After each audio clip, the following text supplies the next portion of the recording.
the vagaries of load shedding and settled into the space.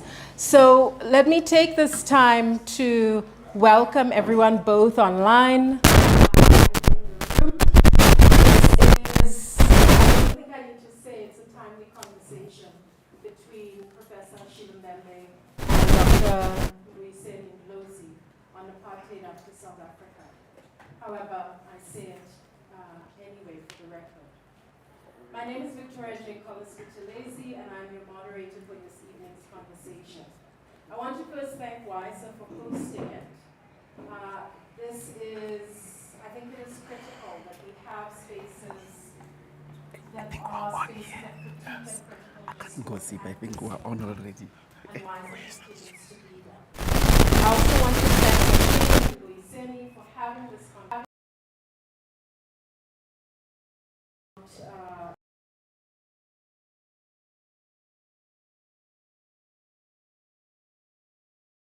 I will begin with brief bios for both speakers and a short, loose framing of today's conversation. I'll then hand over to Dr. Ndlozi to speak. Professor Mbembe will speak thereafter. We'll move to a moderated conversation between Achille and Mbuyiseni, and then open for questions from the audience. We will, apologies to those streaming online, only be taking questions in the room, but please stay, text, message your friends and colleagues who are in the room if you have questions that you'd like to put forward. So I don't really need to introduce you to either speaker, but then sincerity, I will do so. Professor Achille Mbembe is a Cameroonian African historian and political theorist. He is research professor at the Wits Institute for Social and Economic Research, WISA, at the University of the Witwatersrand. He's also General Director of the Innovation Foundation for Democracy in Africa. Well known for his scholarship on colonialism, post-coloniality, Fanon, and much more. Dr. Mbuyiseni Ndlozi is a South African politician, political activist, and public intellectual. From 2024 to January of this year, when he resigned, he was a member of the National Assembly as a member of the Economic Freedom Fighters. He served as EFF's first official spokesperson until 2020, and he will start his weekday show on Power FM, I believe, next. This discussion comes at a critical moment in South Africa post-1994, at a critical moment globally, and critically in terms of South Africa in the world, and the legacies of apartheid South Africa geopolitically and conceptually. This moment announces a crisis, as it were, of the post-World War II global order, as well as the post-1990 Accords. This period, from World War II to 1990, temporally marked the start and end of juridical formal apartheid in South Africa. Hello? The mic is off. Now it's on. Now it's on? Yes. Okay. So take it back. The moment announces a crisis. It's off again. Just shout. Okay. Can you hear me at the back? Some at the back can hear me and some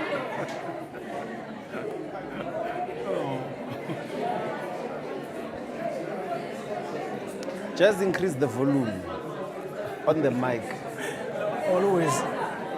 No, this one is also not registering.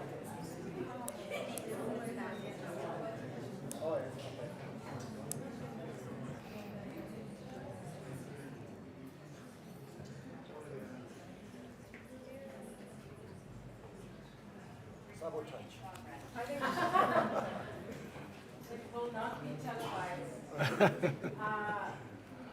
Can you hear me now if I stand here? Is this fine? Okay. So this moment announces a crisis of the post-World War II global order as well as the post-1990 Accords. It temporally marks or World War II, the end of World War II temporarily marked the start of apartheid, and 1990 or 1994, the post-1990, marked the end of formal juridical apartheid. We can, of course, continue, and I think that's what we're going to do, talk about the perpetuation and continuation of apartheid. At the same time, post-World War II and 1990 marked bookends for the period of formal decolonization across large parts of the globe, or what we might call flag independence. They mark two certain enchantments and superchargings of capitalism, consumption, neoliberalism, and newer or modified modes of extraction. So what does this mean for South Africa in material and conceptual terms? What and how does South Africa signify in this moment? How do we think about imperialism and capital from the African continent, both in and beyond, outside of South Africa, as well as South Africa's role on the continent in terms of capital and imperialism? These are but some of what our speakers will engage on this evening. And without further ado, I'm going to hand over to Dr. Ndlozi to share his opening remarks. Thank you.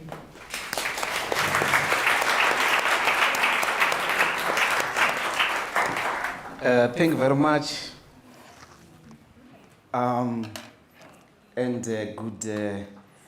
Good evening or afternoon to all. This facility says your card is full. They said I must press it when I arrive here, but thanks very much. It's very intimidating to be back here at WISA and to be in conversation with Professor Mbembe, who is my teacher. For about 15 years, I've avoided a conversation with him. It was first initiated by Kelly some couple of years ago, and I said, no, I want to be on the other side when he speaks. And then we, sometime last year, concretely had to deal with his new book, Brutalism, and again, the political higi-haga that I went through, I avoided to bring that to the discussion of brutalism. I'm hoping that some of the cloud has cleared and you will not force me back tonight into a conversation about my political demise. I'm still very young, so it certainly is not the end of that particular journey. Professor Mbembe has cheated me today. He's cheating because he invited, or we agreed on a conversation. Nobody brings a prepared speech to a conversation. I think at least we have to somehow be committed to that particular rule. And then he made the most dangerous excuse for why he's got a prepared sheet. He made the most dangerous excuse. He said he's going very old. I think it's an unfair. So I started to think, okay, let me put my own thoughts and in a sort of opening of the conversation about apartheid after South Africa. And as I said, I avoided completely to write a prepared intervention. Indeed, our conversation is happening precisely in this world described by our facilitator. I think that we are at the cutting edge of a new reorganization of imperialist forces, of imperialism as a movement of expansion for expansion's sake. There are now much more serious possibilities, I think, not only of a settlement into some other galactic planetary existence, but also of and a super intelligent reality, more intelligent than human beings. This is important because artificial intelligence, we may have thought that there are aliens from elsewhere. You remember in the 60s, soon after the whole moon landing, then were serious conversations about what if there is an actual alien existence more intelligent than the West, often not more intelligent than us Africans. And I recall that Carl Jung's response, which I think we must think about today with the threat of artificial intelligence. You will hear that intellectuals in the West are responding in a sort of similar way. He was like, if there is some alien invasion of super intelligent, super civilized, better than us, that comes to colonize planet Earth, we Europeans have never had such a thing. We must use the atomic bombs to basically destroy the world, because we cannot submit ourselves to a superior intelligence. So civilization, and that's the center of the claim of civilization, is intelligence. The human mastery over nature and history, the human mastery over the future, the human mastery is at the center of the organizing, or was at the center of the organizing of the movement we call colonization. And I want to then enter the conversation through Hannah Arendt. Hannah Arendt is one of, I think, important Western voices and philosophers and thinkers. Of course, all of them are common when it comes to thinking about race. And the entire European intelligentsia that went to the United States in the post-war World War II or towards its end from Europe, all of them, when it came to the civil rights movement, we all know it was like the end of reason. And for that reason, I think, of course, Hannah Arendt forms very much part of that group. But in the origins of totalitarianism, I think she does something interesting on the chapter about South Africa. Because she's tracing, as it were, in different forms, maybe three large global movements or global realities: imperialism, anti-Semitism, and what were then called totalitarian states, but in essence, Soviet Russia.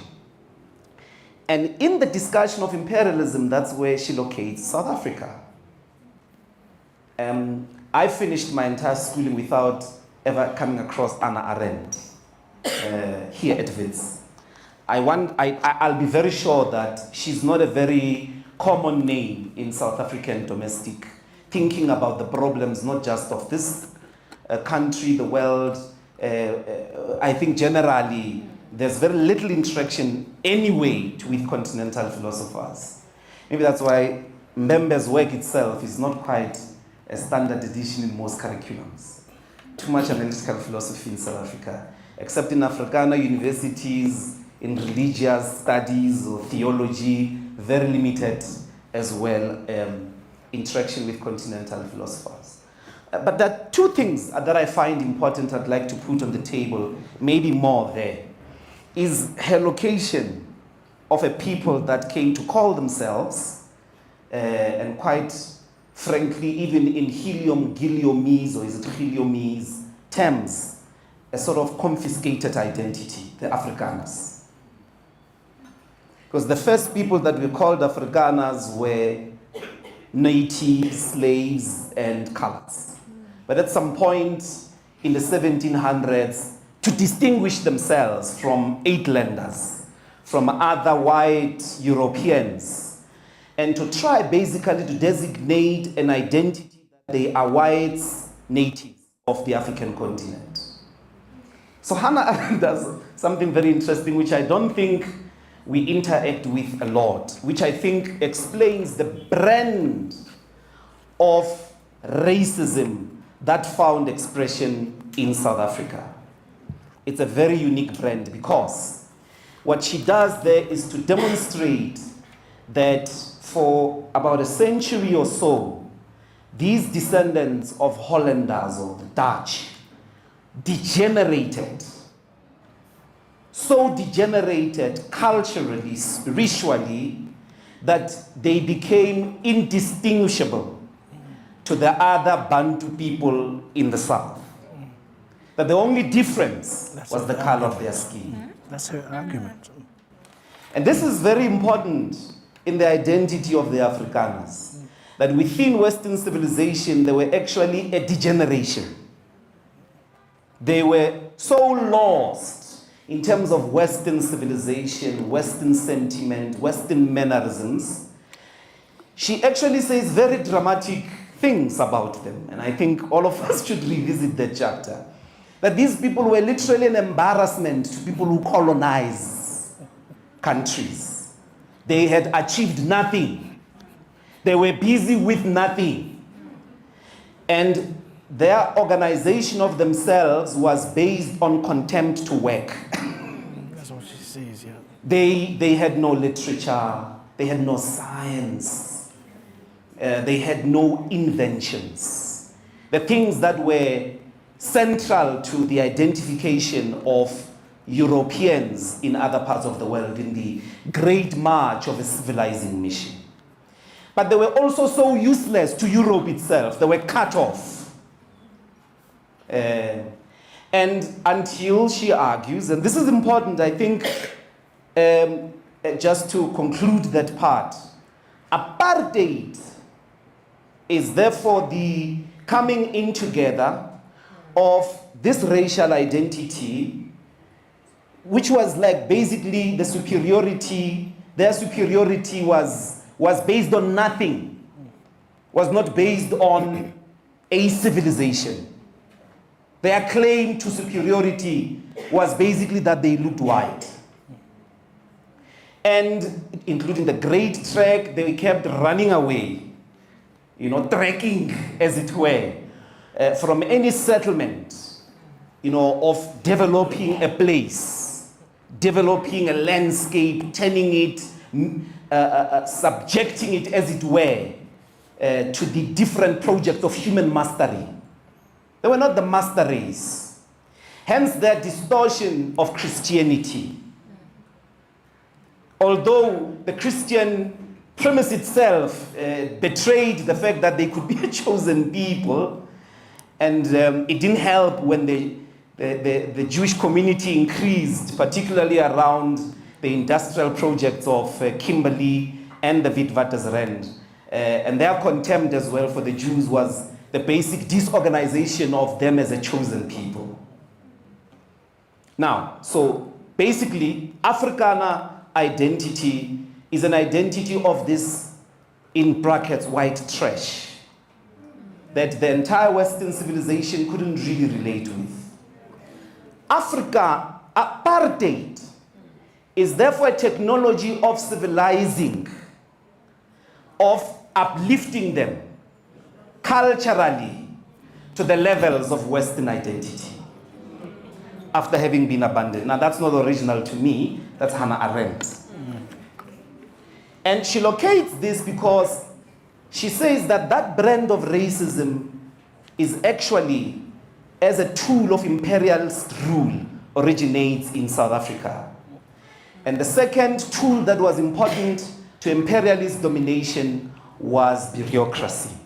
And apartheid, was a powerful. So at the core of apartheid, it's not quite the native question where the native is African natives.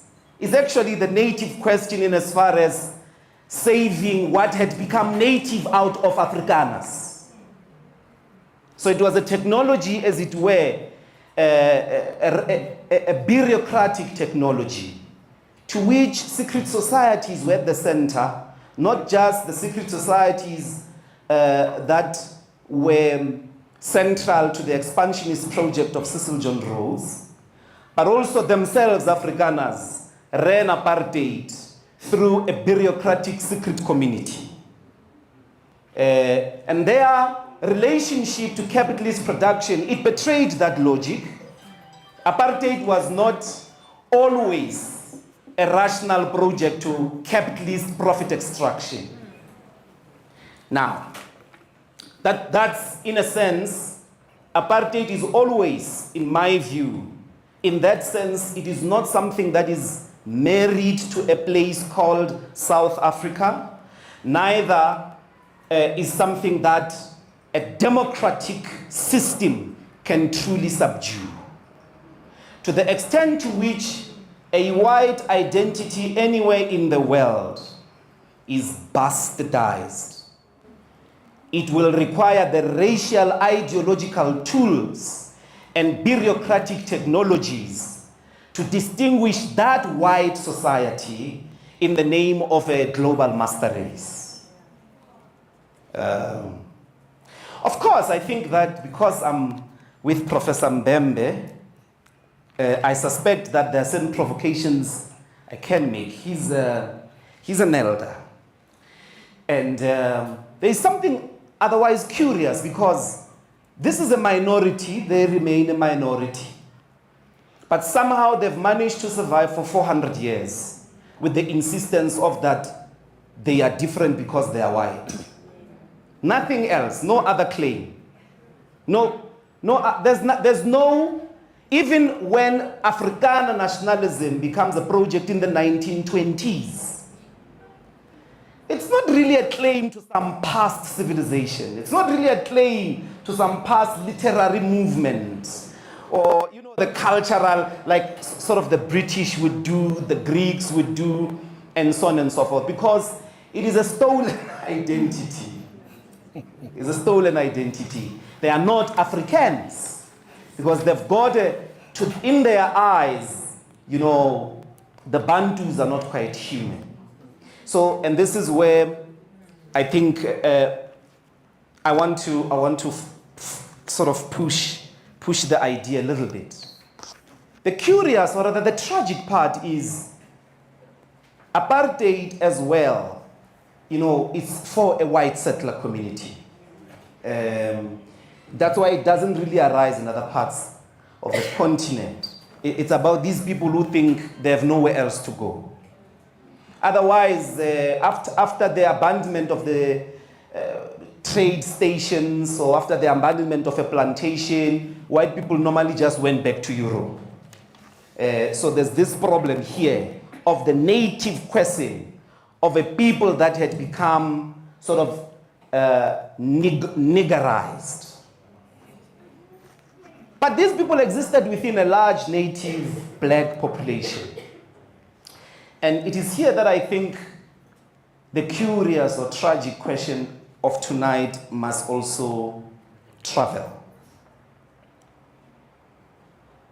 And Fanon puts it in much more radical terms. Fanon says, don't tell me about black people or the black man. He has bought to the superiority of the white man a long time ago. Exactly on what grounds did Afrikaner people in that 120, 150 years, precisely on what grounds did they manage to exist as a superior people? Precisely on what grounds today do we still make an apology towards radical equality? Precisely on what grounds? And that's my question. What about black people that constantly makes you, or makes us, buy into whites as gods? That's some lightness, before the missionaries, before Christianity, just that these people look white, we enter into different forms of subservience. We fight because they're taking something. Otherwise, there is this buying into the fact that somehow they are above. And it robs the world. It robs the world. It robs black people in general of radical equality. I'm interested in that question. My final one is to go back to artificial intelligence. So the response, if you check the conversations in the West today, they are scared of artificial intelligence for a basic reason. If machine learning and maybe ultimately robots that look like us dominate us, history, they say, as we know it today, as human history will end, because history is based on the idea of human mastery.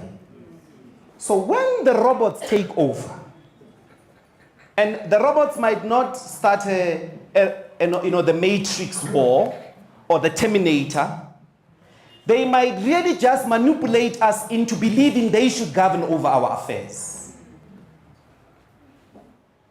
And this is the fear that dominates in the West, is that we have somehow through technological advancement arrived at the possibility of an existing intelligence, not from space, but from here, that might finally be more masterful in ways that ourselves may, because we are such victims as humanity in general, of submitting to an intelligence superior. Because they are intelligent, they will know how to rule us.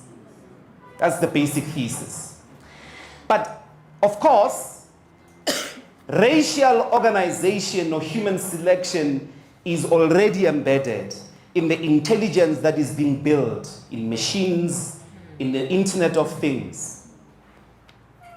So I saw that somebody did ask AI to take the Avengers Endgame and asked it to set it up with the actors in the 1980s. And do you know what AI did? This is AI. It replaced every white actor with a white actor, every woman with a woman, and every black person with a black person.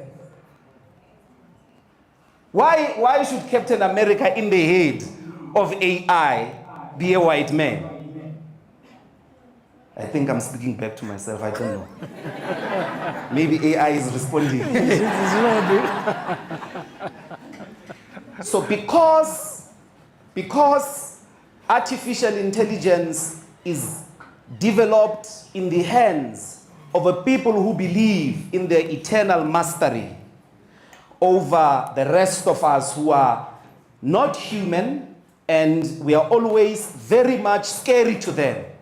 And that's another important thing about apartheid. It is a constant defense that they must not be like us.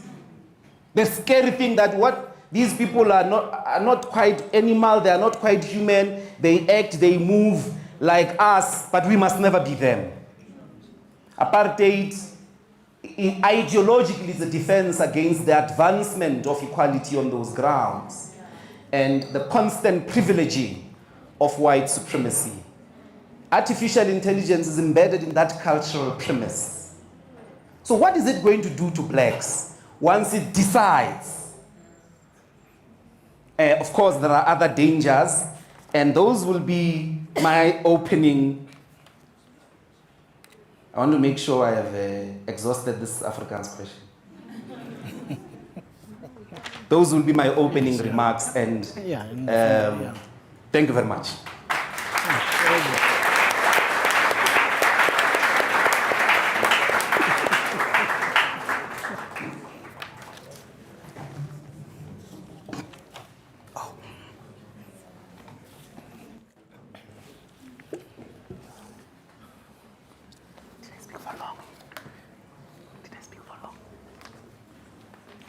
I would like to thank WISER and the director, Ronipa, and Victoria, who is helping us to steer this conversation tonight. I really don't need to thank Mbuyiseni. It goes without saying that I am personally extremely delighted to have him back. We all know where he has been recently. Some of us tried to accompany him throughout that journey. But we are absolutely delighted to be there at a moment when a new chapter of his life is about to unfold. He's a young person. He still has a long road ahead of him, and we have no doubt that he will walk along that road with the same intelligence and clarity of the mind you have seen a moment ago. Mbuyiseni said that he is a student of mine, and I have been trying to ask him to stop saying that for some time, but he's not listening to me. But I'm absolutely serious when I say that he's not my student. I am his student. I have learned a lot from Mbuyiseni, and every time we have had the opportunity to sit down, I have had to hold him and ask him to please not go, to keep talking. So tonight I feel like telling him, know what, I really don't have much to say. Why don't you go then, keep talking? And he talks so well. He really talks very, very well. Yes. He's clear. He's fast. He thinks fast. He thinks about the ultimate consequences of the ideas he's putting on the table. I personally, I have been reading Hannah Arendt for some time.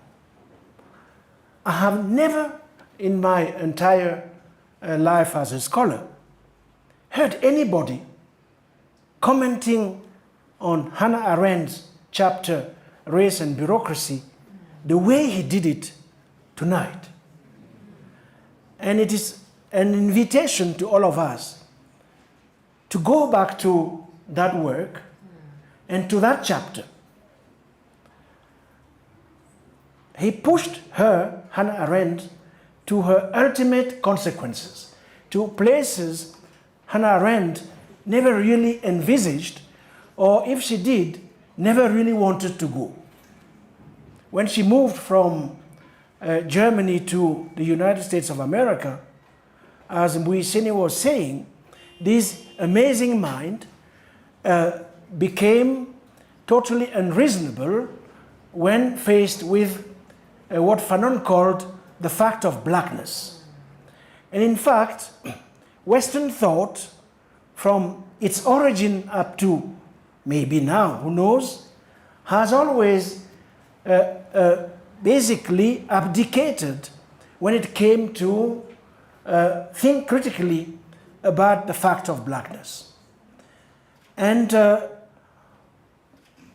she doesn't escape to that unfortunate predicament.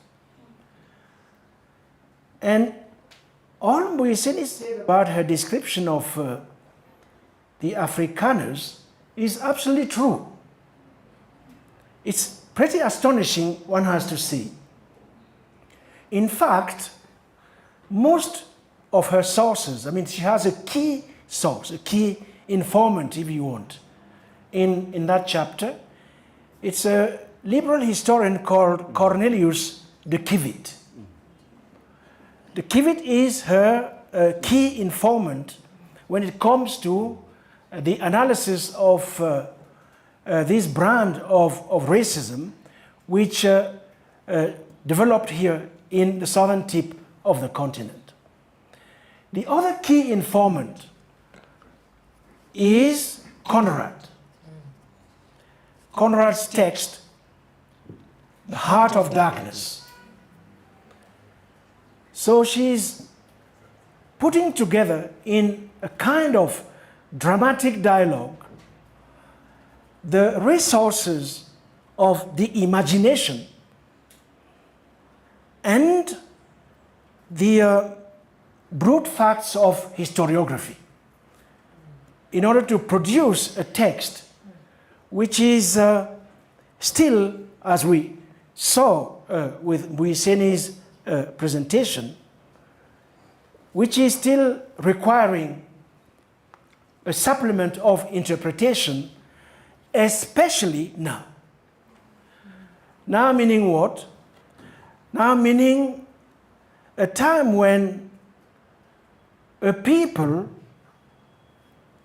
who believed to be a master race, a superior race, and that people is now trying to reintroduce itself to the world as victimized. Victimized by whom? By those whose humanity we are not sure it does exist. So what we're seeing here, in fact, in this post-Arendtian moment, is a formerly superior master race, see, crying now, going all over the world, trying to mobilize those who are powerful, albeit unscrupulous, trying to mobilize them and call for them to come and help, because apparently this formerly master race is in danger. It is in danger of what? Of, if we are to believe what is being peddled, of a genocide. It is in danger of extermination. So that irony itself, I think, is in need of further, let's say, examination. It is in need of further examination, especially in light of a number of key questions Mbuyiseni put on the table. One of which, if I understood him well, has to do with a paradox, at least in my eyes. Paradox which has to do with the what clearly is an ongoing crisis of intelligence, or in any case, an ongoing crisis of certain form of intelligence, which is afflicting our times. In the sense that part of what we are witnessing is a vertiginous decline of reason. We have entered an epoch of profound intolerance of reason and rising nihilism in the world. This is happening, and Mbuyiseni gestured towards that, at a time when we are witnessing major transformations. They are underway. Transformations, the nature of which we are struggling to grasp. And every day, many of us, we wake up with the feeling that lived experience is increasingly artificially created, and reality is somewhat about to, or has already surpassed the vocabulary, the concepts we have available at hand to map it and to steer it. So we have this tremendous gap in the mind, where what we live, our experience, we don't have the tools to grasp it, to name it, let alone to steer it. And the fact is that, indeed, many concepts we inherited from past traditions, they seem to fail us today. And the fact that they fail us does not really help very much. And they fail us partly because they do not give shape to ideas that might help us to cohere positions of agency and positions of possibility. That's how I understood part of what you were sharing with us, Mbuyiseni. And I have to tell you that I'm not reading. I'm trying to think with you. I have some notes here, but I'm not reading them. So I'm not cheating. So that's the first thing. I would like to add 2 or 3 quick additional things to what Mbuyiseni told us in his attempt at mapping our present. I would like to add another fact that spoke about the crisis of certain forms of intelligence at a time when we are told that we are about to reach the highest stage of intelligence. You spoke a lot about this paradox. Why is it that intelligence is in crisis? Certain forms of it are in crisis at that very moment when we are almost on the cusp of reaching the highest stage of intelligence, that stage of intelligence which will open up our advent into the post-human. Let's just call it like that. So that's the first issue. The second, Mbuyiseni gestures toward that, is, it seems to me, the our advent into a new condition, which I would just call condition of planetarity, the planetary. The growing consciousness that the earth, which is the only place where human life is attested, that the earth is undergoing severe bio, geo, chemical, and human-induced mutations. The earth itself. That in fact, we are maybe not migrating towards other planets, but we are witnessing the emergence of an entirely new Earth. In any case, an Earth that is not exactly what it has been over millions of years. That we are seeing that. We are right at that moment. And some of these mutations are so epochal that they raise, in fact, or precisely because they raise the question of the Earth's habitability, the question of habitability, the question of whether or not we will be able to experience life on this planet, the only one where life for so long has been possible.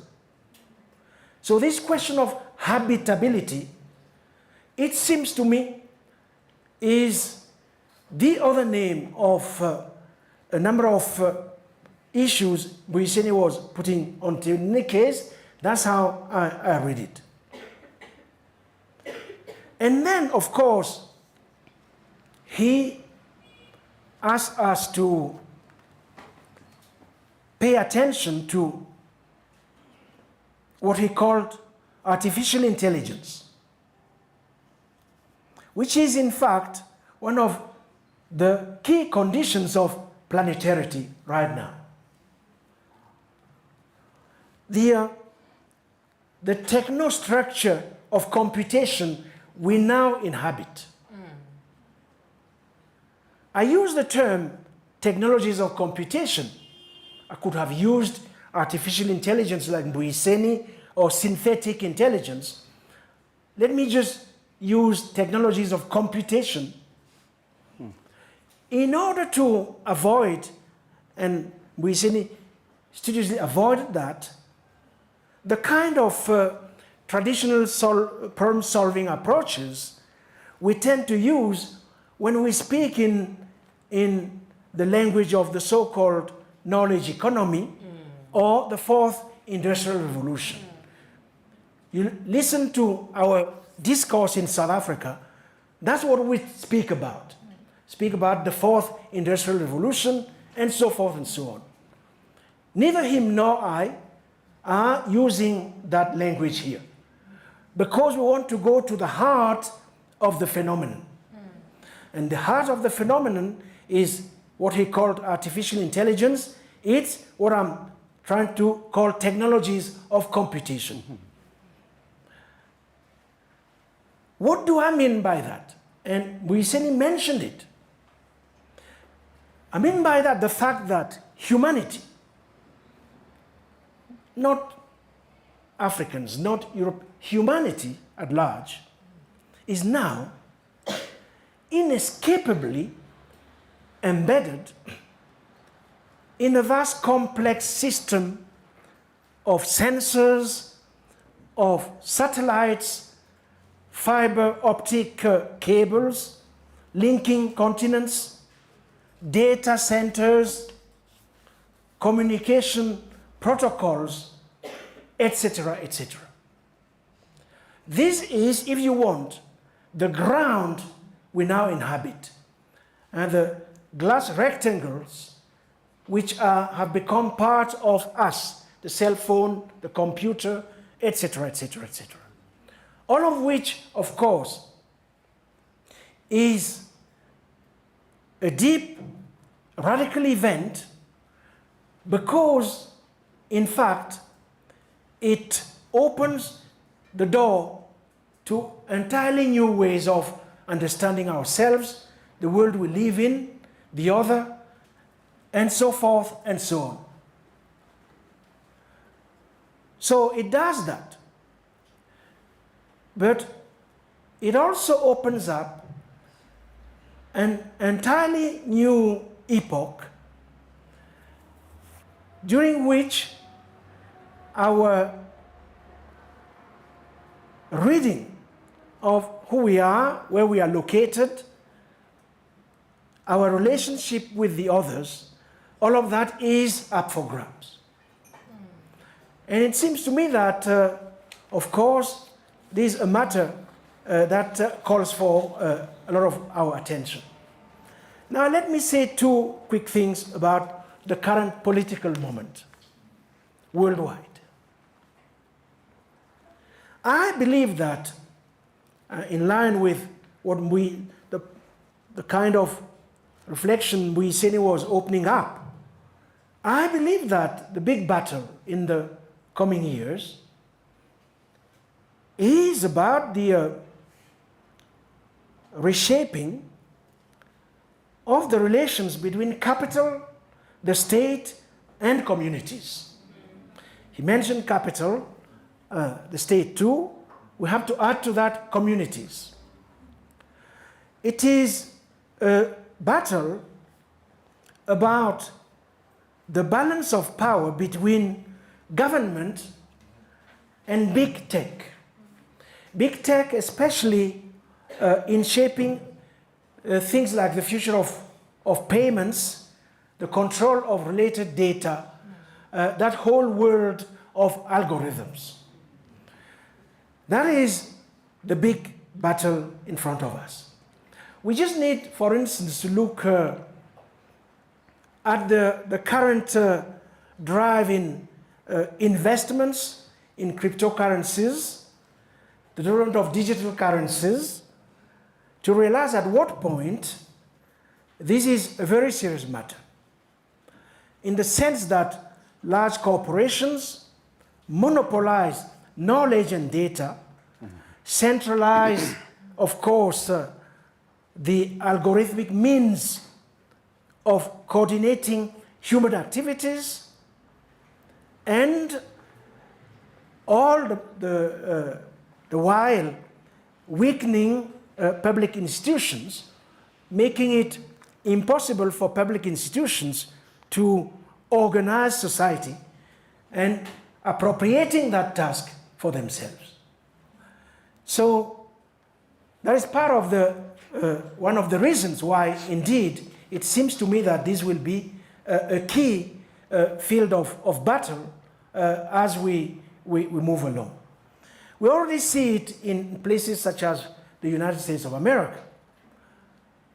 What we see in old democracies are tech billionaires, of course, helping to underwrite a winning presidential campaign in ways which would have been illegal not so long ago.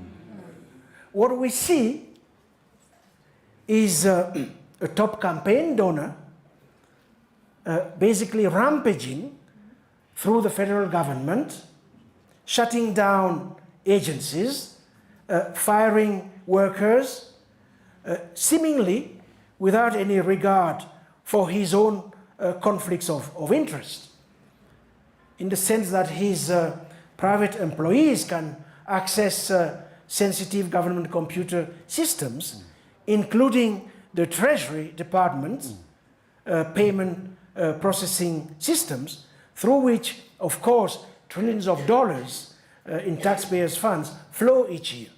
That is what we are seeing. So what we are seeing is the reality of concentrated private interests capturing the political system,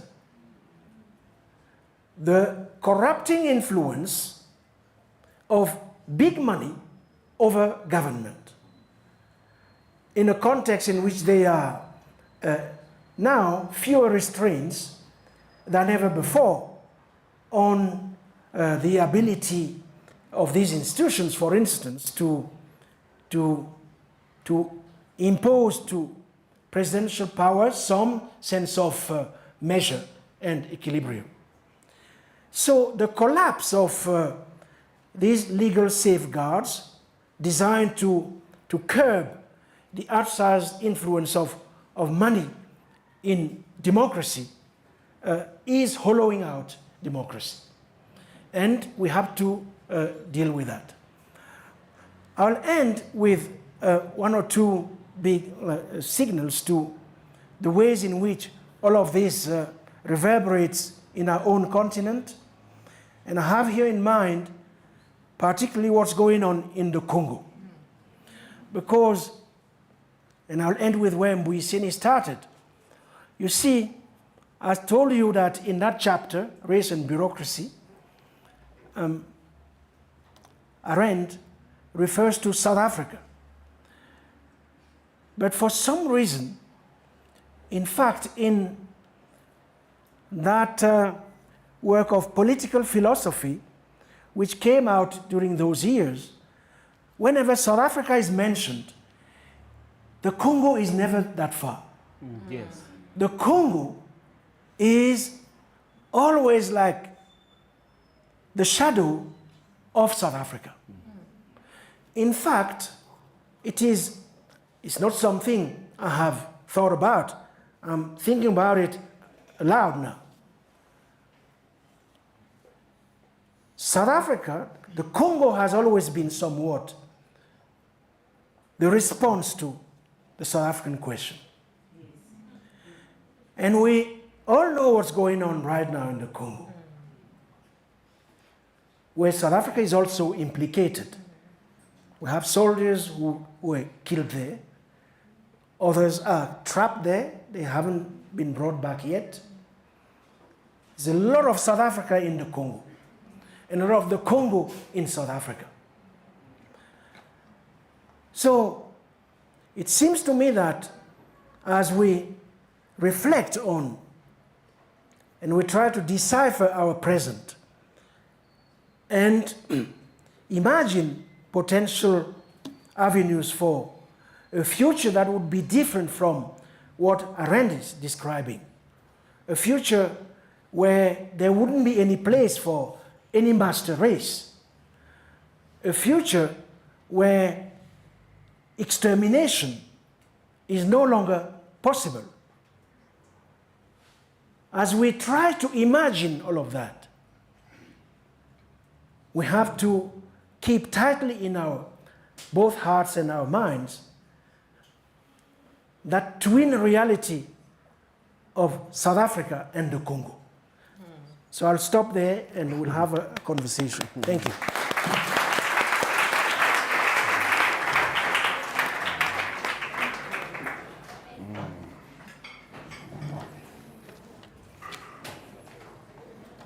Thank you, Mbuyiseni and Achille. I want to, so now I'm going to not throw out my paper, but I'm going to throw it out a bit because we've gone in different directions. So forgive me. Is it possible to see the people? We can't see them. Can the people see us? It's dark. The people can see that you can't see us. But I'm imagining at the back, are you struggling? Oh, thank God. Can you see us? Yeah.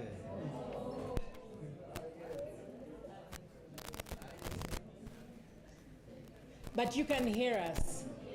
Okay, we'll go with that. While I want to come back to this question of the future and possibilities, and ultimately what we're talking about as liberation, right? How we get to that place. I want to come back to some points in both your presentations around the sort of where we are. So this question of technology and our contemporary and how technology is reshaping our politics, how technology is reshaping the relationship between collectives and the state, individuals and the state, and big corporations. Can we speak to how central racialization is to that phenomenon, in that, and of course you can disagree, you can go in different directions. But it strikes me that part of what's happening as a kind of, the US as example, but the US as model, and also the US as a kind of one node of a mobilizing reorganization of minoritized whiteness globally, right? So Afrikaners find audience in the US because there's something that is connected there, and there's audience in parts of Europe, there's audience further south in Australia. There is a kind of reorganization of minority versus majority globally. We're moving into a world into which the majority of the world is not numerically white. Yet part of what is happening there does not seem to me to be dissimilar to the partnership that is made between white capital and, to use your terms, white trash or poor whites, right? That deal that's made in the 19th century that has kind of stayed. In a way, what is happening through Mask is that this is where what is being done does not only affect Black people in the US, but Black people become the alibi, right? The quote unquote outsized place of Black people within the US, right? Inappropriate access to resources becomes the alibi. The removal of diversity, equity, and inclusion becomes a kind of alibi. And so I'm wondering how we can think about this reorganization in terms of what you referred to as the uptake of racial intelligence by artificial intelligence. So who is actually mastering this might be a limited few billionaires, limited few corporations, but there is a new kind of wager that's happening between a very small minority of white capital and a mass majority in terms of whiteness of poor whites who actually will never benefit from that, but it's a new kind of reorganization of that relationship, or is it? Am I in? Yeah. Thanks, Prof.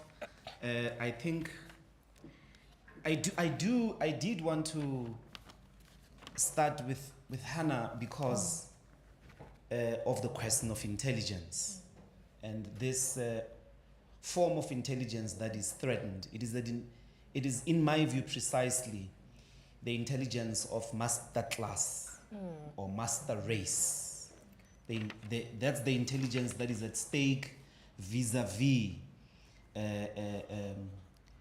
the machines or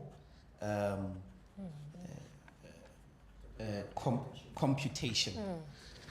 Because if you think about the defense of what might remain, what might be a response to the machine takeover, meaning the making of the West finally into the Afrikaners, like the coming of Europe under a superior intelligence that they have no idea how to control. Since their humanity centers around this question of intelligence, if you think about the responses, is that what might continue making us or making them intelligent are the primitive instincts that they were dismissing as not part of their civilization identity. So,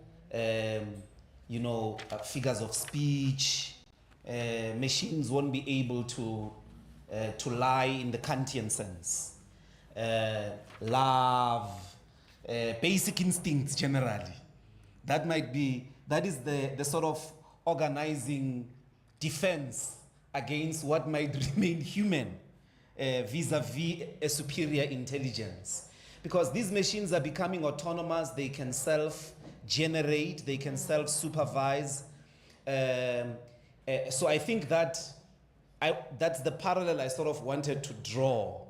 And the ideology of apartheid has a sort of importance in that sense that ultimately the only difference may as well in front of this superior intelligence may be nothing else but the fact that they are white and we are black. Just the fact of, they are talking about 5 years. I listened to a recent economist debate hosted by The Economist.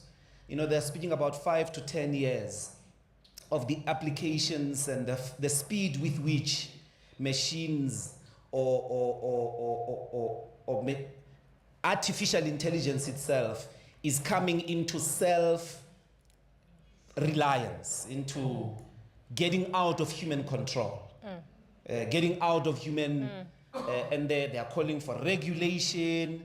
You could regulate the atomic bomb because the atomic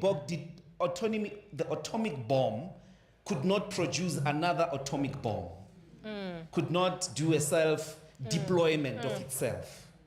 So the artificial intelligence is really these machines, these programs. Even Elon Musk is not safe. It's not safe once his machines really take over. Even going to Mars with those machines doesn't guarantee his sort of mastery. And it is apartheid, or the concept of apartheid, that is useful to think about this plateau, this opening world. The risks that it carries is that at the end, I think I will provoke Prof's work here on necropolitics is that we will always be the population that is prepared to be attributed all risks first. This brings me to the DRC.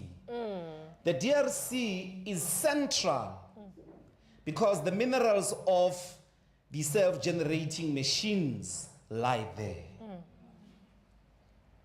It is in the interest of imperialist capital that that part of the world never really finds autonomous organization. The chaos, particularly, remember the question of the Banyamulenga is the sort of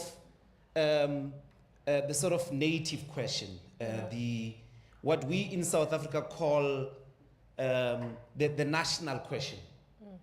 So, because Mabutu Siseko expels them, there's this constant rejection of the Banyamulenga as not part of the Congo people.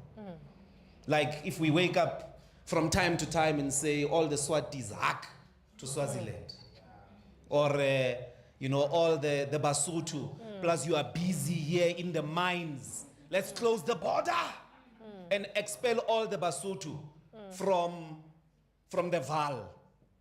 From the Vaal River to the mountain kingdom. The Banyamulenga are precisely that. It's a result of the wrong colonial borders that separated lovers, that separated families in the way we see in Palestine.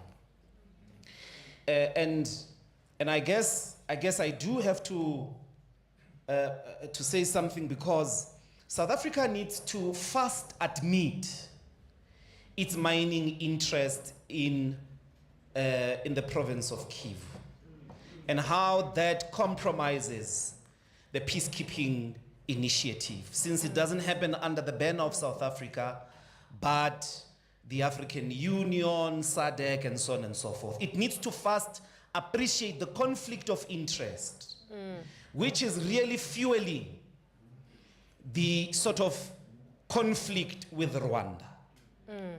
We need to first unmask that and stop making it about anything else. There are competing mining capitalist interests and other resources concentrated in that area of the DRC. And I think our country, to the extent possible, in as much as we don't abandon the concept of the Congo that must be in peace with itself, the Congo whose borders are respected by other African states, we may first have to say maybe someone else needs to do peacekeeping there, other than the countries whose companies are busy in the extractive industries there. And I first want to conclude my remarks at this stage with Prof's avoidance of the question of natives' relationship just generally with the white skin. I'm really worried about that.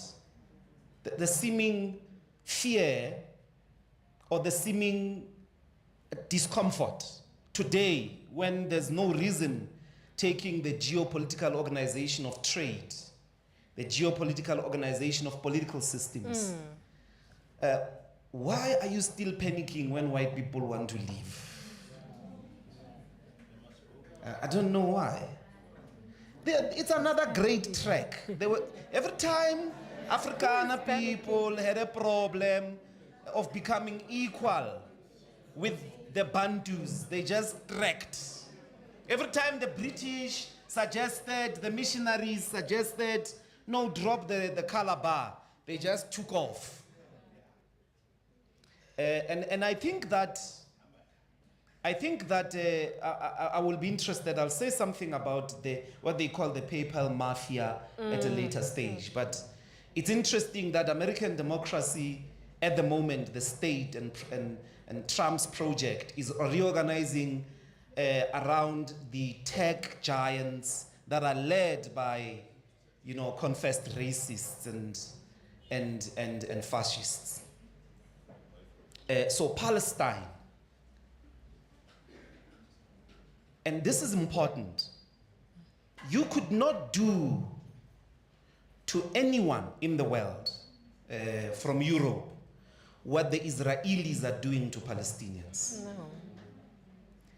That capacity of the West to can coexist with a genocidal project is common, is consistent. It's, Jan Smuts is part of the drafters of the Declaration of Human Rights internationally that founds the United Nations, comes back and is comfortable. And all the American founding fathers who say God has given everybody an inalienable right to be equal, they write all of that and they retreat to their slave plantations. That coexistence is in my view, the importance of the organizing concept of apartheid for what the world is doing or what is opening up in the world, is that with the adjustment of the imperialist to artificial intelligence, capitalist profiteering, the risks that will accompany that particular opening must be understood in the same way at any stage that the West could exist with brutality towards native populations. It could be comfortable with administrative genocide in India, in Egypt, and today in Gaza. So it's like, Trump even tells them, release the hostages as soon as possible before I get sworn in, or else you are going to be exterminated. Goes in and says, in fact, Gaza is not habitable. So no one should go back there. Egypt should see to finish with the surviving people. We're gonna turn Gaza, into a nice place in the same way they wanted to do with Cuba. At the heart of Cuba was this place that they can go and be proper people of leisure. And I think that is important. So the other for white intelligence has become the machine. So there's us as the other, the blacks, they are constant the other, the non-Europeans. Every time there is a problem, don't worry. This is the point of all theoretical understandings of the relationship that constituted transatlantic slavery, colonization, apartheid, and the global transportations of different brands of apartheid. The classic example of which is Israel, which is an apartheid genocidal state. But I think that at the center of white people are worried again about their extinction, Prof. They are worried again in relation to artificial intelligence. Africana genocidal lie in South Africa is very much intimate with the general white worry over its own mastery role in the world. I think that particular coincidence is what is of interest. Expel all the foreigners from America, but you can get a land somewhere for Africans and give them a land somewhere. By the way, they won't survive. They don't have a good history of being able to truly be superior, except just being white. In a white community, I don't know, because all the native populations that were here in the 1600s, the 2000s, the 1700s, the 1800s, could have made a cultural claim. They had a cultural claim over the sort of niggerized Afrikaner population for about a century. They could have claimed that the Botswana, Amaxhosa, they could have claimed that we're culturally superior. We've got poems, We've got all types of cultural advantage, including music and so on and so forth. For some reason,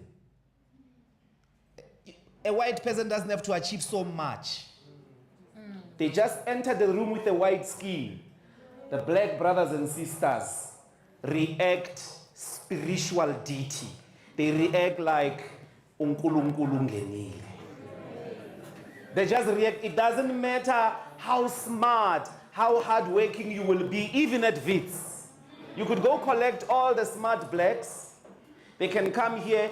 They will never enjoy life as powerful, intelligent, hardworking academics. They will always earn less than the white, lazy professors who have been here contributing absolutely nothing to understanding society. Just by the mere fact of their whiteness. And I mean, that's really apartheid after South Africa.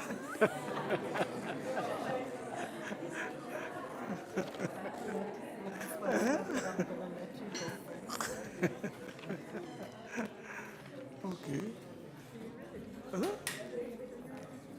Yeah, I'm ready.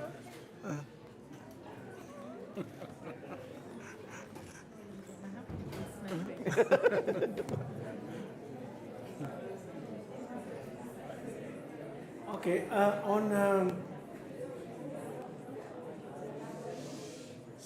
sorry guys, on the issue of Palestine and Gaza, since we all know it's in the air. Two things strike me as far as the latest cycle of devastation has been unfolding. The first is the extent of the decimation.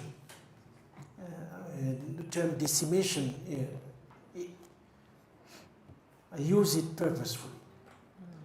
The decimation of civilian populations.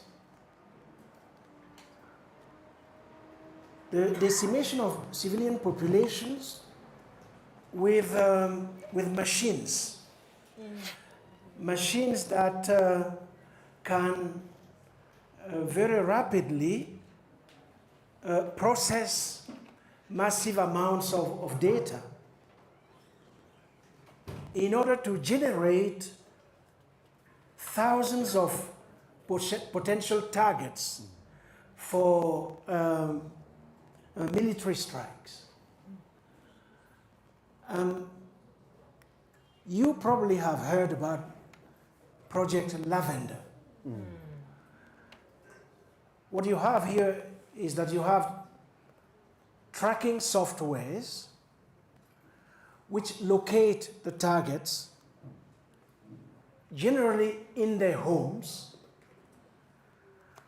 and of course the next stage is picking the munition with which to bomb them, and to bomb them in their own homes. And according to those who have been following this matter, in fact, a hefty percentage of the munitions with which these targets are bombed in their own homes, a hefty percentage are so-called dumb bombs, unintelligent bombs, which are known for one thing. They are known to cause more collateral damage, quote unquote, than guided bombs, intelligent bombs, most of which are more expensive, in fact, than dumb bombs. So you want to kill as many people as possible with dumb bombs, basically, because it would cost you too much money. If you were to try to kill them with intelligent bombs, which means these bombs that are somewhat, somewhere able to distinguish between the real target and so-called collateral damage. So you have had a lot of that at a pace, at a rhythm, velocity, and level we have not seen before. Entirely new. And of course, this has resulted in something I call in a short text, which will come out soon, unhoming. Unhoming means destroying people's homes, basically. You have had in Gaza entire residential blocks which have been turned, of course, into mountains of rubble. I don't have the figures here, but there are tons, thousands of tons of rubble that will have to be, if you want, cleared for Gaza to become habitable again. Here we go again with the question of habitability.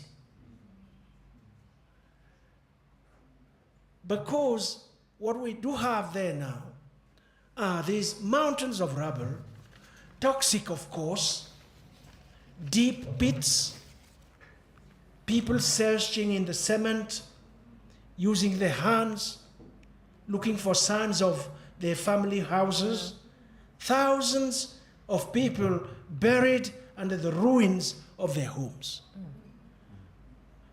That is something absolutely new in the short history of humanity.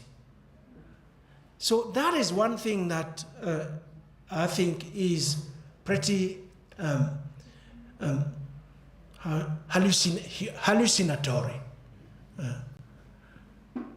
Then there is the point Mbuyiseni was alluding to, the project of turning Gaza from what it was. It was what?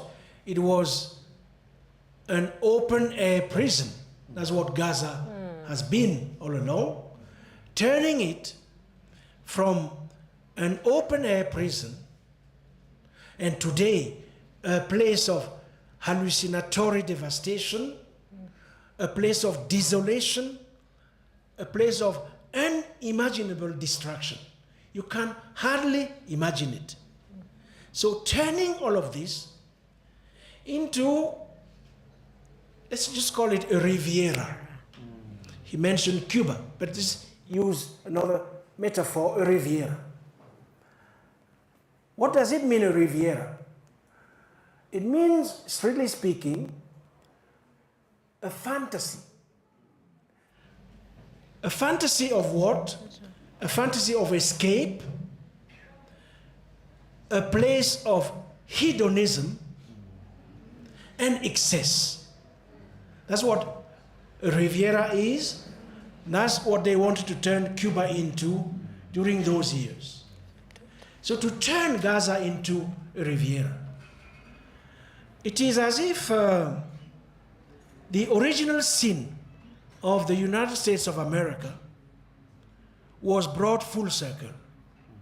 You know what the original sin of the US was?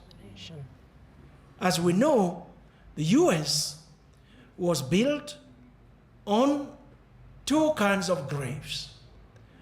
A big grave, a big cemetery in the ocean during the transplantation of slaves from Africa to the Americas, the Middle Passage, which has made of the Atlantic Ocean an amazing cemetery, more or less of the kind under different circumstances the Mediterranean is becoming. So that's the first sin, original sin. But even before that, you have an earlier sin in the sense that the US was built on the graves of indigenous Americans. The genocide, extermination. Sense that the lands of indigenous Americans were turned into casinos. Casinos being what? Other than, in fact, these eminent symbols of naked and brazen hypercapitalism. So that's the project we are hearing about as far as Gaza is concerned. And it means, of course, if this project is to be implemented, it will require the eviction or the expulsion of around 2.1 million people out to Egypt, out to Jordan, and the grotesque, because it is grotesque, you will agree with me, the grotesque real estate project built on the corpses and the ruins of expendable lives is ethnic cleansing of the highest order. In a place which has been, of course, destroyed mostly by US bombs. So that's what we are dealing with here. And this is, in fact, how colonial powers and empires behave throughout history. Yeah. This is how they did it. So what we are witnessing is somewhat, if not a repetition, in any case, a signal to this long history of apartheid, but apartheid writ large and understood, of course, well beyond the confines of South Africa as such. Mbuyiseni explained very well the importance of the Congo in the transformation of capitalism as we are witnessing it now through the exploitation of rare minerals. Congo is absolutely at the center of all of that, just as it was at the center of the balkanization of the continent in Berlin. The continent looks the way it looks like today because originally Western powers wanted to settle the question of the Congo. When I say wanted to settle the question of the Congo, it means they wanted to know to whom did the riches and the wealth of the Congo, to whom did it belong? And we are more or less facing the same kind of issue today with new forms of imperialism, which, as Mbuyiseni was saying, are transnational in nature, but also transregional. Because in the Congo, in the project of stripping the Congo from its assets, you have not only Western multinationals, you also have African countries. You have Uganda, the military in Uganda, Ugandan elites, soldiers, and all of that. Of course, you have Rwanda. You also have fractions of South African capital. But this is tiny compared to the big behemoths coming from Belgium, Germany. Everybody is involved in it. So that's what we are facing. And it seems to me, as Mbuyiseni was saying, that of course, the combination of synthetic intelligence, artificial intelligence, the rule of algorithms, and these new regimes of extraction, their combination, of course, is at the origin of huge landscapes of devastation, which are just as similar as the bombs I was telling you about as far as Gaza is concerned. they are rendering not only the lives of millions of people unbearable, they are rendering the habitats uninhabitable. Just keep this in mind, I'll stop there. 1 million people killed during the genocide in Rwanda, 3 or 4 million in the eastern Congo since the end of the genocide. So the Congo Basin and the Great Lake region is as huge a graveyard in our contemporary history as, of course, the Atlantic and the Middle Passage I was referring to. That's what I call necropolitics.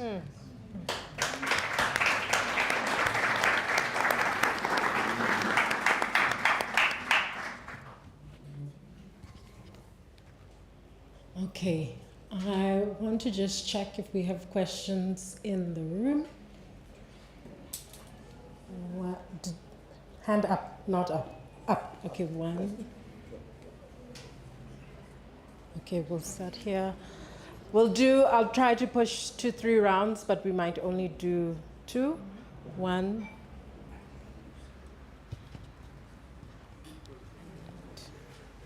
Go ahead. Thank you. Good evening, everyone. I suppose central to the question of apartheid tonight is 2 forces, power and intelligence. I think we should agree that in order for us to deal with apartheid, let's talk about our country, South Africa, we should place power where power is. We've looked at how we've tried to wrestle power since 1994 to now. We have battled. That's why today we've got so many of us breaking up politically, Dr. Ndlozi, to try and contest for power.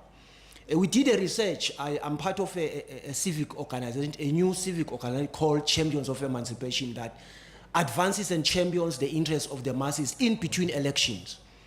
We've discovered that power is not in political governance, but in economic dominance. Yeah.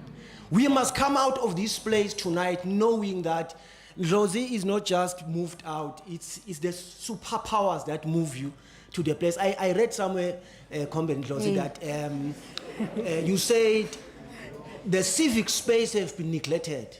And I've been speaking to my people pre-elections last year. We were trying to register the organization. Social development, they found our civic constitution radical. They cancelled it. They gave us a template to register.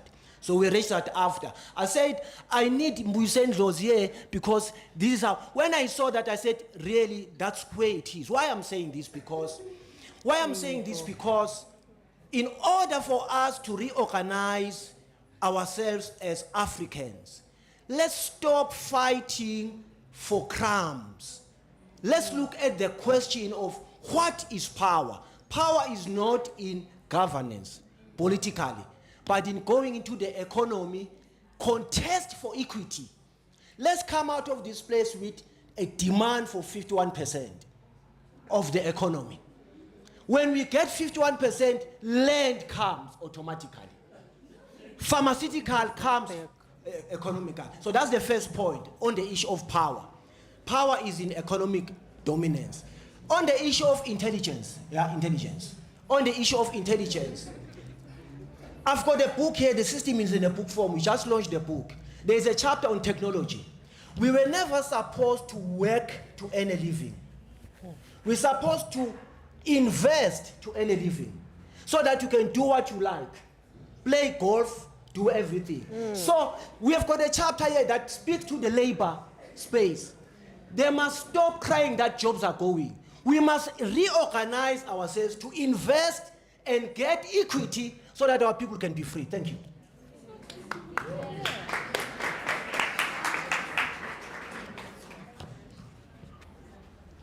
Thank you so much, Dr. Ndlozi. My question is twofold.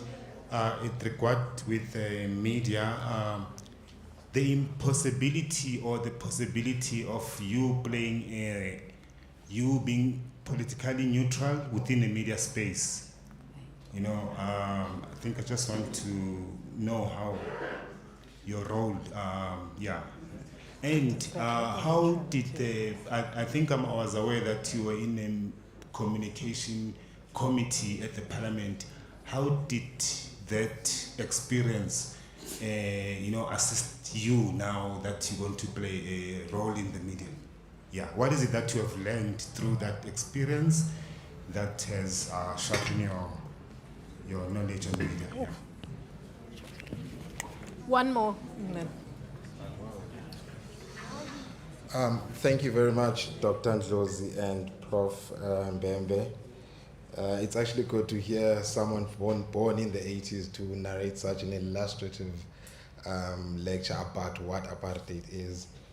But I want to pose a question outside the political space, though.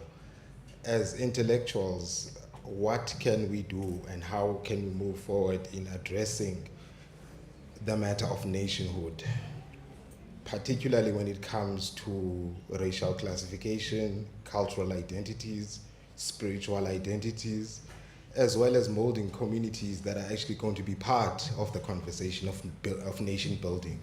How do we then strip off this armor of the nation as inscribed by the apartheid regime? How do we rip off the powers of, from these people that molded what nationhood is according to them? And also engaging on the fact that we are not subjects as we were according to them. We are now fully, fledged and woke Africans. So I'd like to pose that question to both of you. Thank you.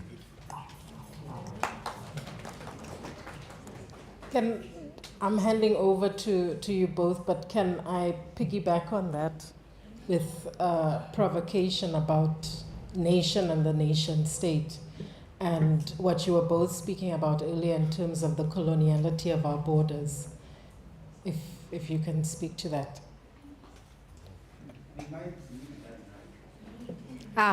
Okay. I don't know if we do.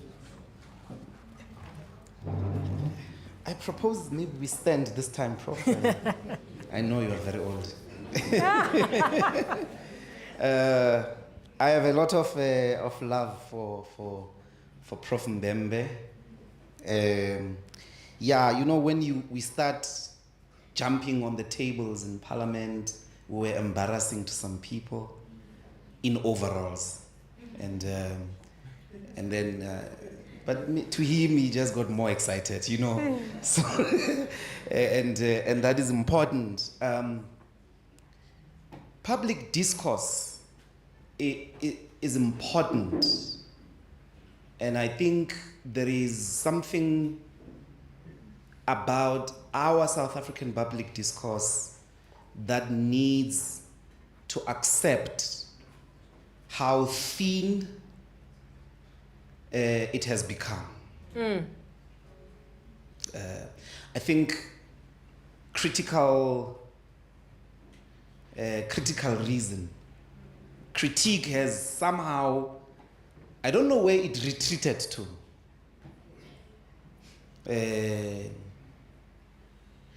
There must never be an apology that to do public thinking must always be on the basis of a commitment to proper reading,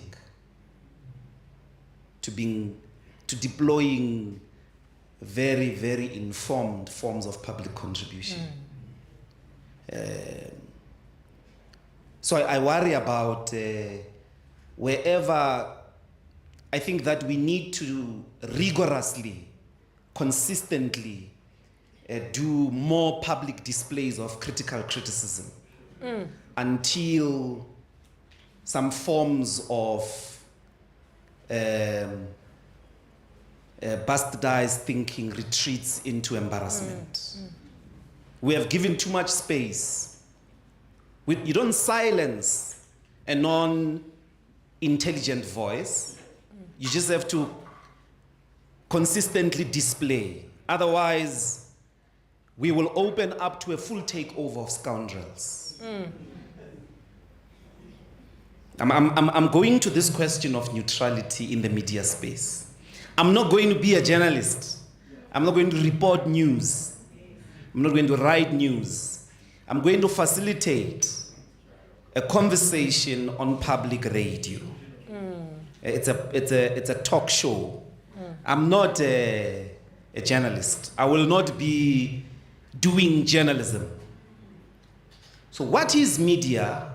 It is very much broad. Today, no one can say they are not in the media because you have a Twitter account. You have a Facebook account. Sizwe, I think that's Sizwe. Yeah. Sizwe, if it's Sizwe, I think it's Sizwe. I couldn't go to his podcast, because, otherwise my message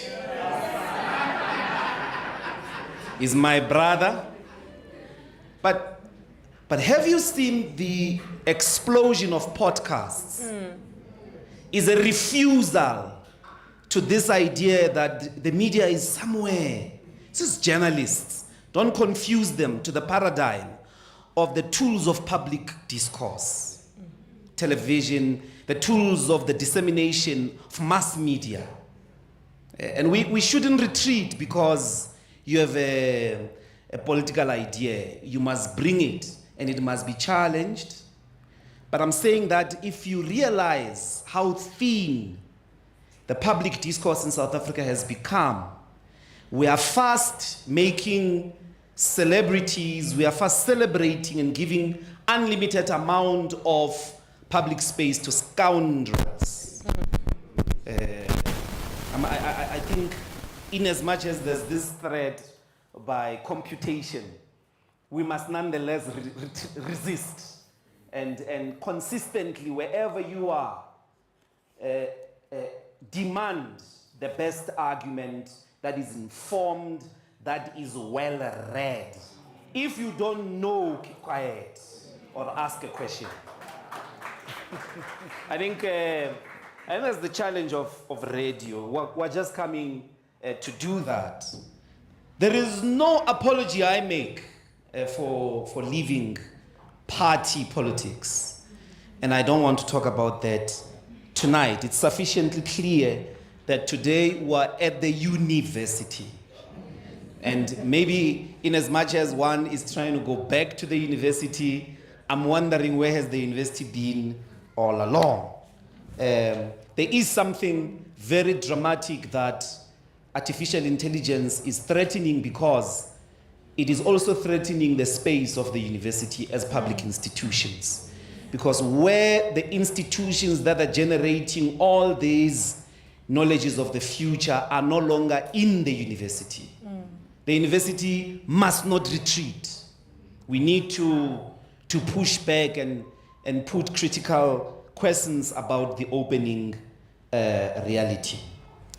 I think we were beginning to speak about the forms in which democracy has not been an adequate answer. Firstly, to the capitalist continuous profit for profit's sake, and how the pursuit of profit for profit's sake has often, particularly in the opening 21st century, just created massive populations of waste. Populations that are not exploitable. Like large armies they are not really reserve armies. They are armies that are not important. They are not integratable to capitalist exploitation anymore. That's the first, and that problem is very much alive here. The continuous rising of unemployment. And the participation into the democratic state, democracy and so on, has not empowered populations, has not resolved this question of economic inequality. Look, of course, 2013 we co-authored a manifesto to establish the EFF. At the center of it was that proposition of economic freedom in our lifetime.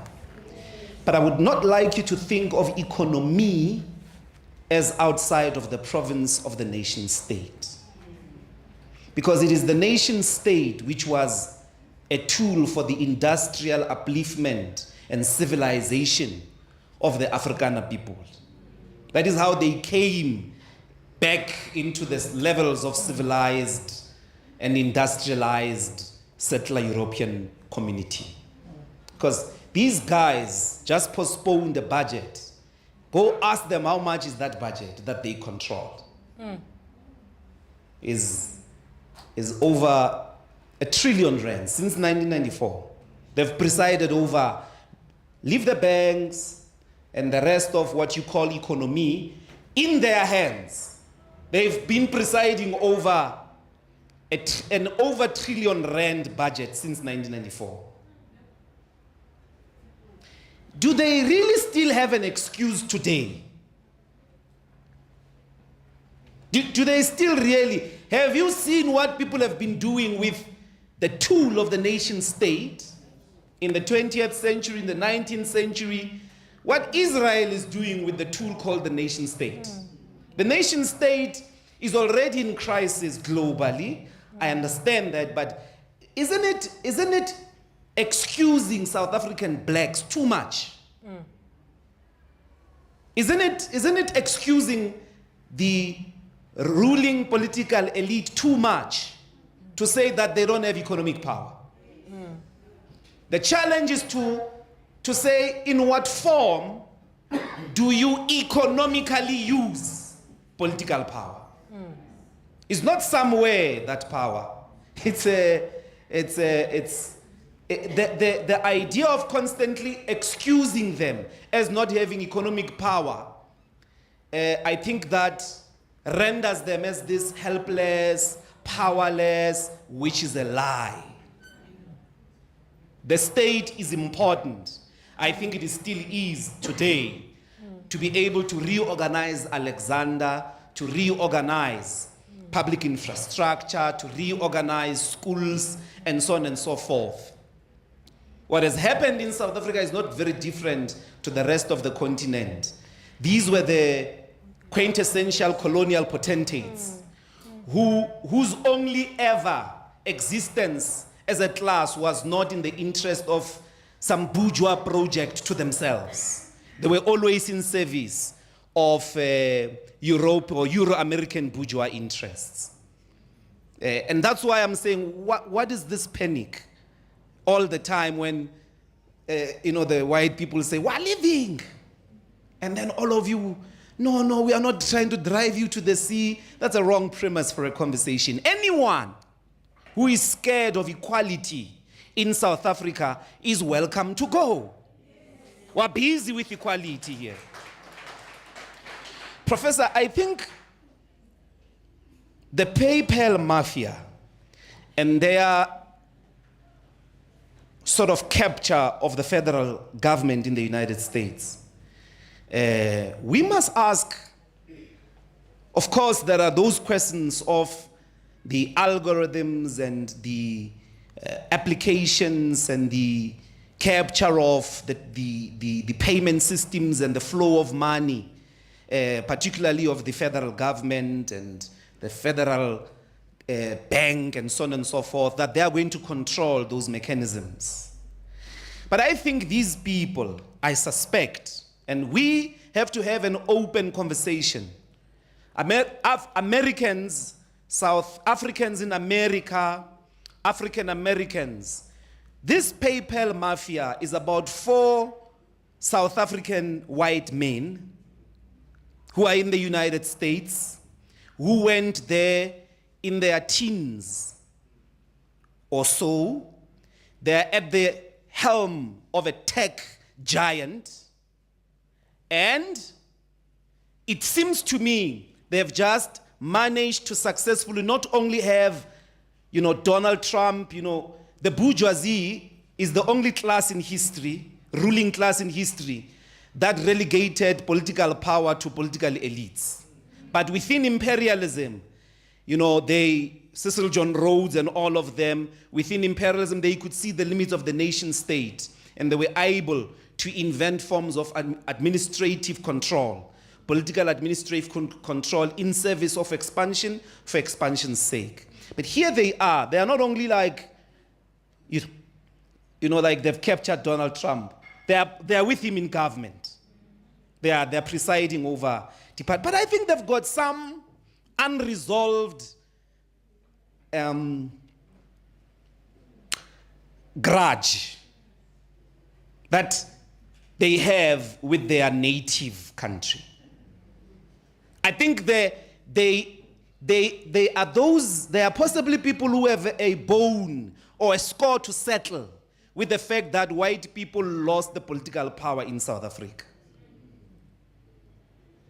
I think they are on some project, and I know that this might be a huge jump, but I wouldn't think so. I think anybody who would wake up, who was part of the 1940s peace in the world after the World War II, would be shocked to find Israel doing what it's doing to Gaza.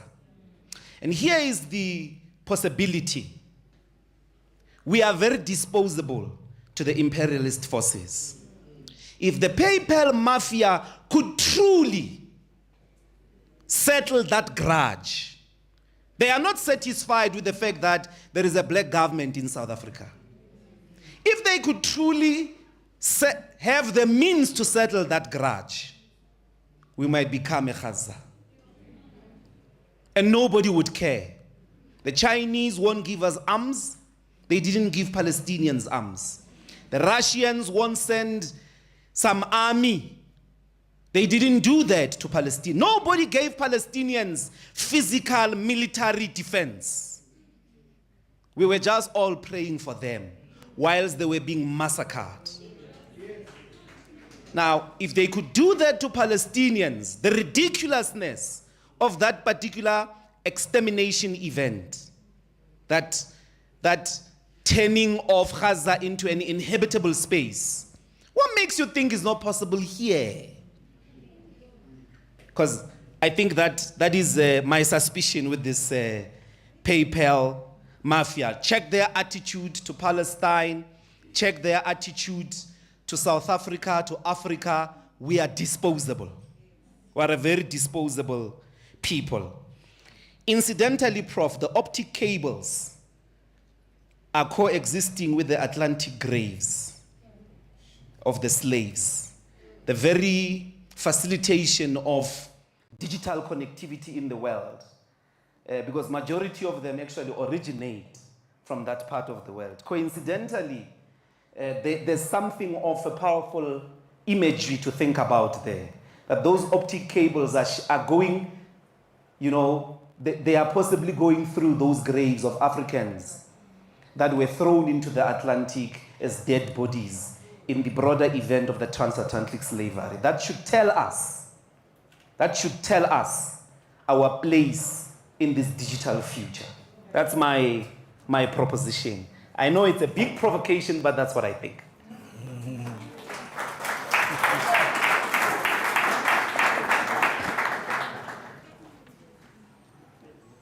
Okay. I mean, listening to Mbuyiseni, what is clear is that we cannot really have any illusion about the world that is emerging.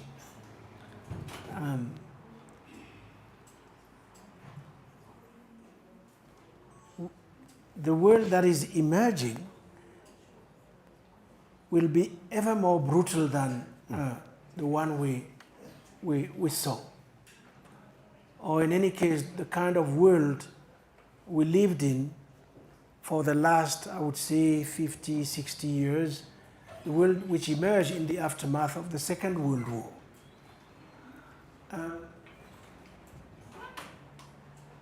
Because very clearly, what we used to call the liberal international order, which survived the collapse of communism and lasted for a number of other decades, that liberal international order is now crumbling. And nothing seems to suggest that it will stabilize somewhat and that we will return to the modus operandi which we were used to, with some kind of multilateralism, softening, if you want, the raw, naked power of, in particular, the United States of America or the West in general. So if you want, my feeling is that we are now truly released, not in the open, we are released in the wild, to the point where a number of analysts are now making a comparison between the world which we saw during the 19th century and the one that is opening up in front of our own eyes. So of course, I mean, there are always historical, how should I call them? History never really repeats itself. It never. So we won't go back to the 19th century. We are entering an entirely new epoch, the name of which we do not have right now. But what we know is that this new epoch will not be kind to the weak.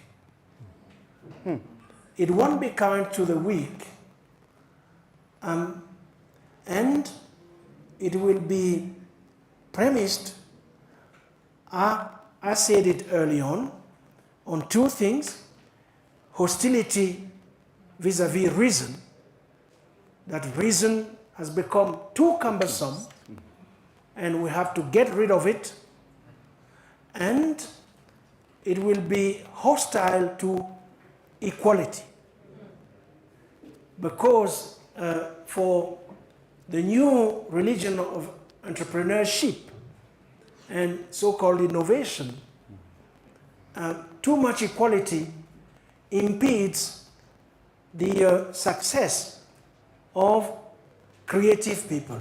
That's the belief. So it will be a world very hostile to those two things. Reason, we don't want to deal with that, and equality, which of course raises all kinds of questions in relation not only to the future of the nation state, but also the future of the world at large. The future of Africa too. Because in this new world which is emerging, somewhat nation states are, how should I put this gently? It's a form, the nation state form is dépassé. It is objectively dépassé. Which doesn't mean that we shouldn't be investing in some form of being together, in some form of, if you want, being in common, as opposed to apartheid. Because that's what the opposite of apartheid, of apartness, is being in common. So the question we have to ask is whether or not, where will we go looking for the resources to rekindle a project of being in common, which is premised on equality and which is premised on reason. Because if we let go of that, what is the alternative? The alternative is, I have to say, what we see between Israel and Palestine. That's the alternative. And the alternative is, of course, the planetarization of the Palestinian question, if you want, of the Gaza condition. That is what the alternative is. So it seems to me that somewhere, somewhat, we have to harness our intellectual power and the best of our traditions, because we are a very old continent. We are the oldest continent. Our experience of worldliness, of being human in the world, is far older than that of any other community. We have to harness all of that.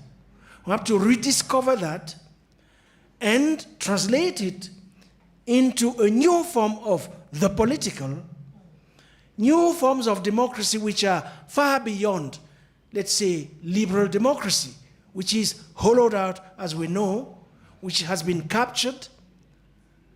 But we have to find some way, somewhere, of rekindling the forces of life on this earth, which itself is, as we speak,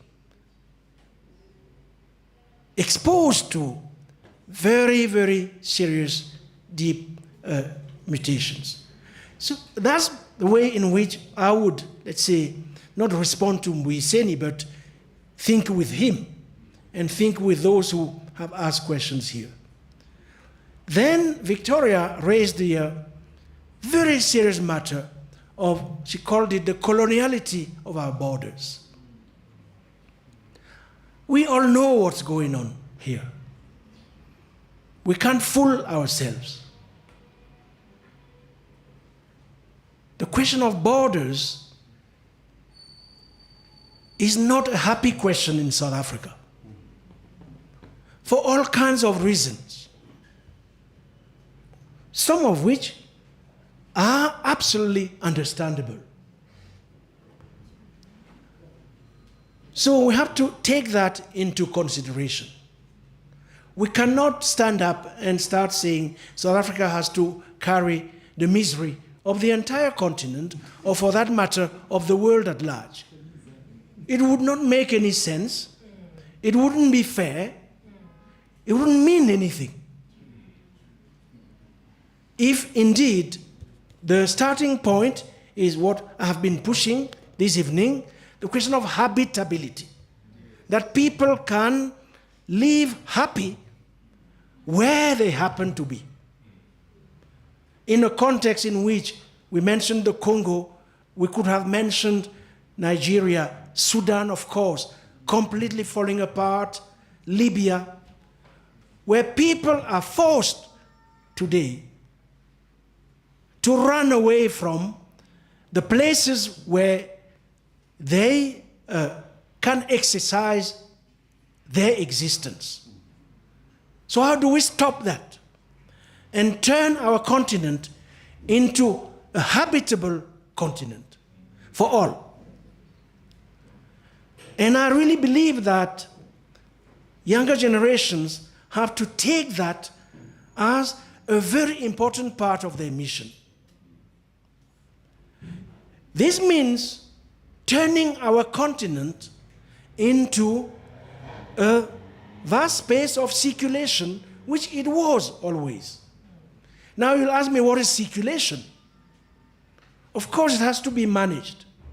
But the idea that no African should be a foreigner in the continent, we have to hold on to that. Because, you know what? There's no other part of the world where an African arrives and is welcomed. So we have to go back to those deep, radical sources, out of which it becomes possible to articulate a different proposition, not only for us, but for the world at large, in this planetary age. Because a huge thing that is missing nowadays is empty over there. They have reached the end. That's why nihilism rules. They have no proposition left except for themselves, except for those who are rich, the wealthier. So the space is wide open to harness those deep resources and articulate something which speaks beyond ourselves and take responsibility for the world, just as at its origins when we were alone. So it seems to me that that's the kind of, you see, insurrection of the mind, insurrection of the spirit, because we have to talk about the spirit, is that kind of insurrectionary attitude that is nowadays, required. And if with Mbuyiseni going to the radio and creating that space where we experiment with these small gestures of insurrection, if it takes that, then we have to all be happy that he left the EFF.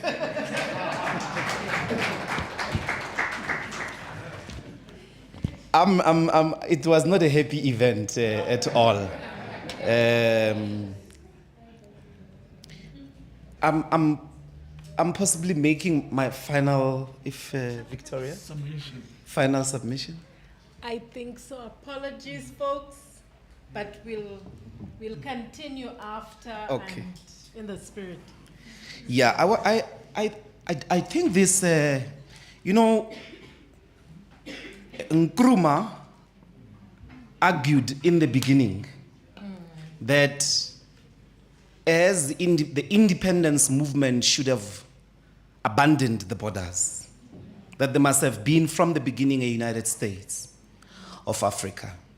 And this was based on the fact that the drawing of borders at the Scrabble for Africa, that word always escapes me, the Berlin Conference. A lot of those borders are non-viable states.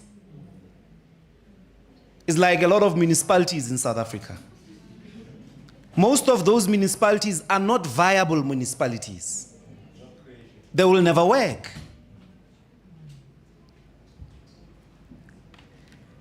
We are now haunted by Nkrumah's dream.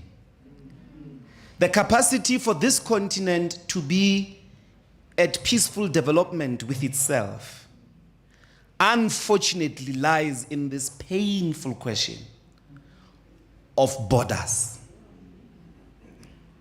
And we've got to do that, not in this irresponsible, it's not an irresponsible debate. But it's a debate we must painfully have. Which of these states are working? And what precisely are you defending? And that this is a painful but necessary conversation as Africans we must have. And indeed, I think that challenge lies at the heart of the opening ways in which imperialism is evolving. If we don't enter that conversation, we will be disposable. We will be disposable. I'm saying that consistently with every sort of industrial explosion in the West, even during the time of good mannerisms, meaning the age that Prof is talking about of multilateralism. We cannot argue that even in that age, African disposability was always a possibility. To dispose of Africans as easily and disposable labor, cheap, easily disposable labor, disposable population. That particular condition is more urgent now to think and resolve with the evolving forms of imperialist domination. And I think that it lies precisely with how we are going to resolve that question of the DRC. Because it is a question of the border. A border that is extremely, possibly, its origins is not the people of that region. Nobody asked them if that border should be there. In which conference did you see it? That there must be a separation between the Basotho of Kwakwa and the Basotho of Lesotho. You were never invited in a democratic self-constituting of that. Your opinion never mattered at the construction of the Swazi border, at the construction of the Botswana border. That for some reason, you all have the same culture, language, everything. And then you put a border and you say, no, we're not citizens of the other side. To go on the other side, there must be rigorous processes of checkpoints. And checkpoints that Europeans are not subjected to. So I'm saying that the continent has to think together. It has to come to these resolutions together at its pace and in constant consultation with each other. And it's important. My final comment is this question of work. Work and digital capitalism, work and the artificial intelligence. Obviously, I remember Elon Musk's answer to that question at one session of Geneva. He was like, maybe we should immediately get ready with the social wage. Most professions will be extinct. I mean, maybe we're not talking 10 years. All of you can remember 2010. There was a World Cup here. We can all remember 2010. That's not 10 years ago. It's 2025 now. So if these people ask you, the development between 5110 Nokia and BlackBerry is not a decade. From BlackBerry, which was a smartphone, to the complete touch screen. From that touch screen to the entire convergence of television, of radio, of emails, of everything into this single device. Now this device talks back. Now this device has an opinion. What should I buy? What should I eat tonight? You can ask this device. It will have a much better answer than your lover.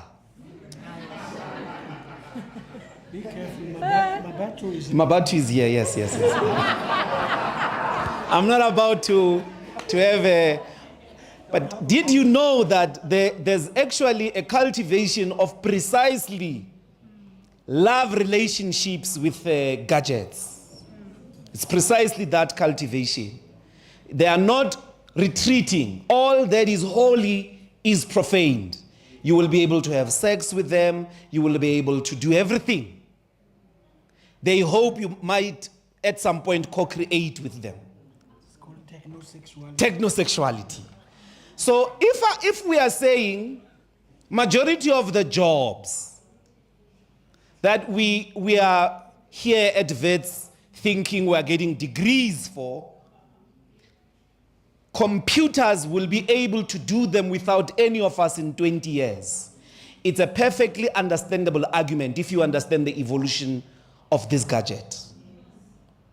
The technology is massive. It moves at a radical pace. Of course, there's the question of the extraction of value in the capitalist sense, in the sense of, my wages is what I use to participate in the commodities. So we go create these, because we are workers, we create this bottle, they pay us, we go buy it at the market. So when machines are now producing all products, who will be buying them? With what? If they are producing everything without us, how are we going to live? Will they be producing for us? Will be producing for themselves? If they are producing for us, will we be buying? And if we will be buying, where will we get the money because we don't have wages? That's where you are all possibly going to become the social grant generation. The whole world, you will have massive population of social grant recipients. White people, social grants. Right in New York. Because that's the sort of capitalist, is this the end of that sort of form of extraction of a profit out of a wages, which then is in a circuit of value? We are, at the opening of a different reorganization of human beings and the means of subsistence, at the center of which is artificial intelligence. And if it's truly artificial, we are at its mercy, whether we're going to drink water, whether there'll be water in the apartment or not, whether the toilet will flush or not, whether it will produce toilets. Because I don't think those machines need toilets. They certainly don't have a waste economy, sanitation. So all these are questions that we must answer urgently. But my point, and I think what we have managed to do to provoke tonight, is to center apartheid, the organizing technology, which is always the relationship of the master race to populations of waste, to populations that can be turned into death without consequences, that can be subjected to suffering without questions. They performed all these genocides, so much so that they were not aware that they were killing human beings. It's a lie, they knew. But that is the relationship which has not broken. Democracy didn't break it, capitalism didn't break it. It has managed to sustain itself. It has coexisted at the height of the 19th century. It has coexisted and gotten worse, even as the digital technologies were exploding. And Gaza is the example. So, and that is apartheid after South Africa. We can abandon it as a tool of analysis in this opening world of imperialist evolution. Thank you very much, and Ndintanda nonke makhaya.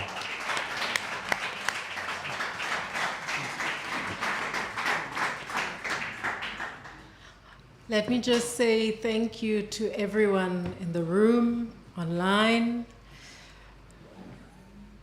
My fellow, well, I'm not going to say panelists. I had the opportunity to sit between you and moderate. Thank you, Achille. Thank you, Mbuyiseni. Thank you, Wiser. Thank you, Sizwe. Thank you, everyone who came out. May I offer thank you, Nachiba.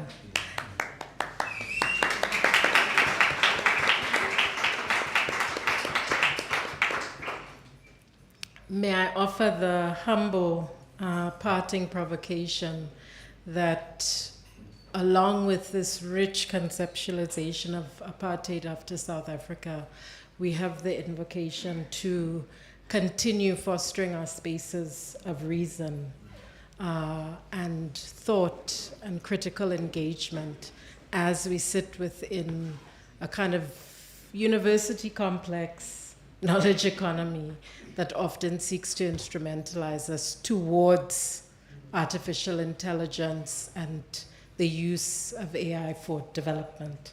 So I will close out there.